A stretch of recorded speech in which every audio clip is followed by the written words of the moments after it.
All WWE superstars are highly trained professional athletes. Do not imitate or copy their performances or actions. Any copyrighted material featured in this non-monetized review has been selected as a small portion in relation to the original work. This copyrighted material has been selected for comment purposes and is allowed under fair use. Red hot start to Raw this week. We get our first ever WWF Championship match as champion Bret the Hitman Hart defends against Headshrinker Fatu. Bret has a busted nose that gets worse throughout the match. Bret fakes an injury during the match, which is quite interesting to see a babyface play possum. Next, we've got our move of the show. But look at that! Wow, unbelievable! Fatu's tag team partner Samu makes his way down to ringside and attacks Bret Hart. We get a pile driver, flying headbutt. Bret returns with a superplex, running bulldog, and attempts a sharpshooter as Samu gets involved in the match again. The Headshrinkers even switch places, but it doesn't work. Samu gets caught in the ropes by his neck. Bret gets the sharpshooter on, and the ref, for some reason, starts counting.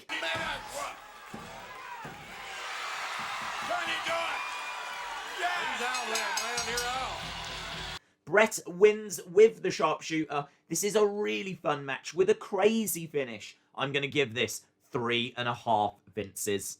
Let's go through the other matches. We get Doink the Clown versus Koko Beware. Doink comes out and squirts water at the crowd and even offers them a gift, but he keeps snatching it back when they go to accept it. Koko Beware has got his old Birdman music back, as sadly the tag team High Energy are no more. This is due to Owen Hart suffering a knee injury. Doink attacks from behind and wins a squash match with an unorthodox submission hold. I'm going to give this 1 Vince. Lex Luger takes on PJ Walker. Lex Luger comes out as a lady is shown sat in the front row. Rob Bartlett is extra awful during this segment. For some reason during the show, he's impersonating Elvis and proceeds to say the following. Very happy that you joined us here on Monday Night Raw. I'd like her to join me, man. Get her to wrestle her underpants on the bed. The Narcissist, Lex Luger, ready to lock up with PJ Walker. Lex Luger's opponent here is PJ Walker, so it's time for our highly rated segment. Who the funk is that guy? Peter Joseph Polico was trained by the Hart brothers and made his WWF debut in this match.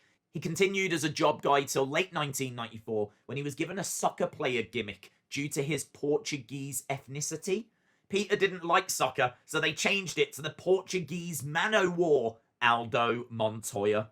He would appear in the 1995 Royal Rumble and even got an Intercontinental title opportunity against Jeff Jarrett on WWF Superstars. As opportunities dwindled, in 97 he requested his release, but was instead traded to ECW.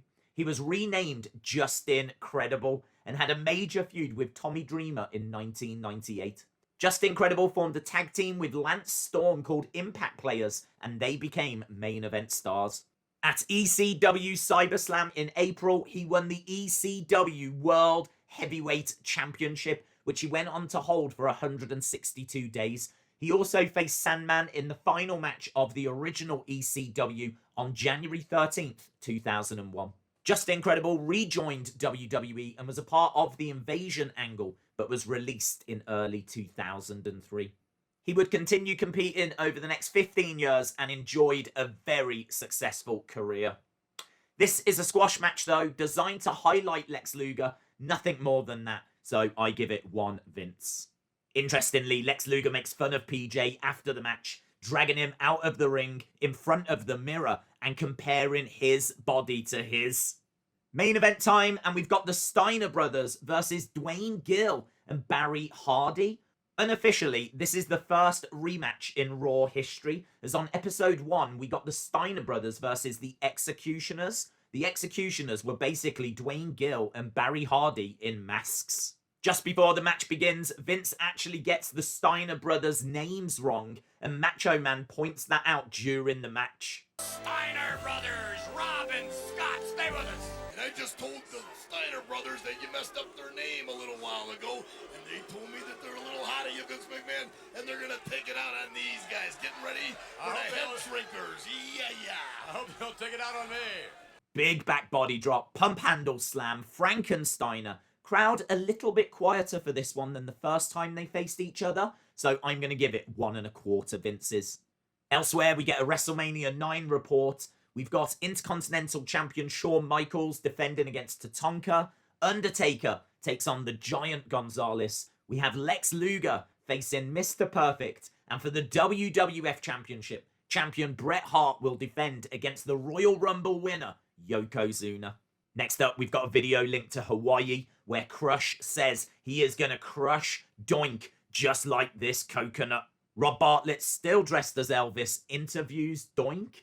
Bartlett asks if there's any food in that gift box and ends up getting pied. For some reason, he doesn't clean it off and he stays like that till the end of the show. Vince interviews Money Incorporated. IRS says that Hogan will be the next victim of the beef case. Ted DiBiase says that Hogan has been away too long and has gone soft, so they both agree to defend their tag titles against the Mega Maniacs at WrestleMania IX. To be honest, this is a pretty weak show. The only thing worth watching is the Bret Hart versus Fatu WWF Championship match, which in fairness is a lot of fun. The crowd are a little bit quiet in places. Rob Bartlett dressed as Elvis is extra irritating. But the show is never dull. So as a result, I'm going to give it 6.5.